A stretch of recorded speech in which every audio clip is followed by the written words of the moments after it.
I'm justified to give you practical tips on this because my name is Mlambo and I studied at one of the top universities in South Africa, which is UCT, and I graduated with a distinction in my major.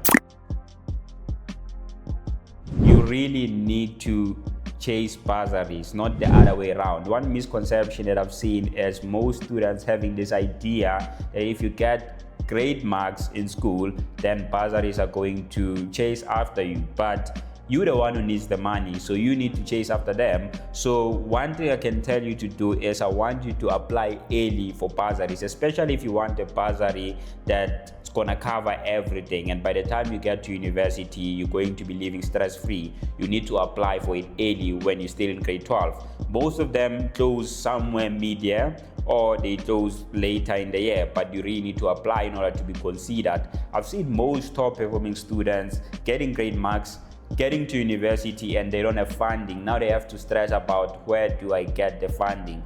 There are a couple of bursaries that close beginning of the year, meaning that you can still get a bursary even if you didn't get it the previous year in your matric year, but it's really difficult because imagine how many people are looking for funding.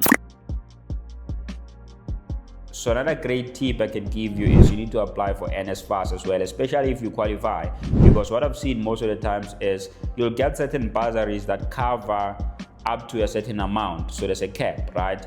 And if you don't have the cash to supplement, I'll give you an example. Let's say your cumulative fees are 180,000 rands. Yeah, I know university is quite expensive.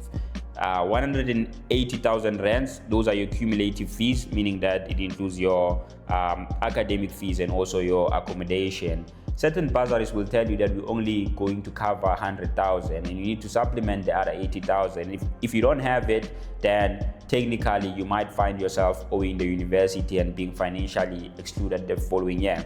So you really need to make sure that you have a plan on how you're going to supplement that amount. So best thing you can do, apply for NSFAS if you qualify, and if you do get such a partial bursary, you can always supplement it with NSFAS as they can cover the rest. Or sometimes if you have applied for multiple bursaries and you had like maybe let's say 2 or 3 accepting you, some of them do agree to go 50-50 or partial so that they can cover your full study cost, which are things that most people don't usually speak about. So I really want you to apply early for bursaries. Make sure that you chasing those deadlines, or there's no such thing as bursaries chasing you because they have the money, you need the support. So you really need to make sure that you apply on time, and especially if you want those good bursaries that cover everything and they also support you in a holistic sense. I'll make an example. I was funded by the Ellen Gray Hobbies Foundation, which is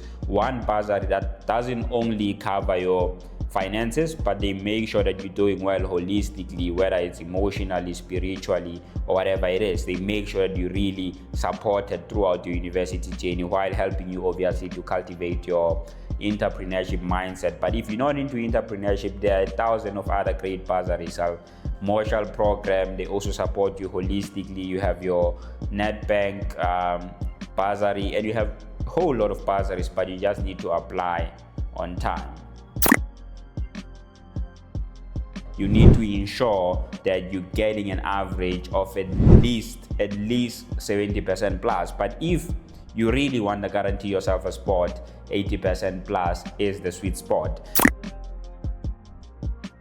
You need to prepare in advance for logistics and life. So what do I mean by this? So if you're planning on studying at a university that's a bit far from home, let's say for example you're currently in the Western Cape, you want to come to Pretoria or Johannesburg, you really need to plan for that in advance because there's going to be travel costs that are associated. Are you going to use a plane? Are you going to use a bus? So you really need to start planning for those, get rough prices and start saving, budgeting, obviously with the help of your family, saving towards those costs, right? So that the following year you don't have to be in a situation whereby you accepted at UCT but you can't get there because you don't have the cash to basically travel, because most bursaries don't cover travel costs and all those other logistic costs to get to university. They'll only cover your registration and your fees, and also give you a monthly allowance depending on the bursary obviously that you got. That's why I'm saying you should apply early for them.